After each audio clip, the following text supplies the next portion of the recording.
guru-guru yang Assalamualaikum dan salam sejahtera. Nama saya Amni Atifah binti Muhammad Fauzi, kini berada di Sekolah Menengah Kebangsaan Gemilang. Bengkel ini menghimpunkan pelajar-pelajar yang berbakat dan berminat dalam bidang penyiaran serta media digital. Tujuannya adalah untuk memberi pendedahan dan latihan asas dalam penerbitan berita, pengacaraan, pengendalian kamera dan penyuntingan video.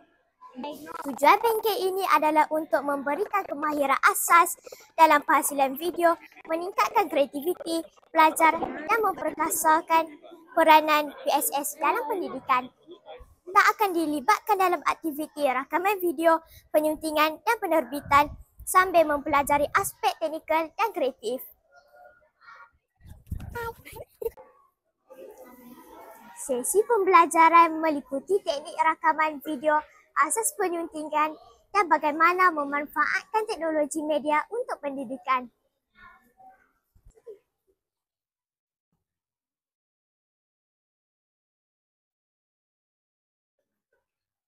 Peserta akan menerapkan apa yang telah dipelajari dalam sesi praktikal di mana mereka akan mencipta video pendek berdasarkan tema yang diberikan.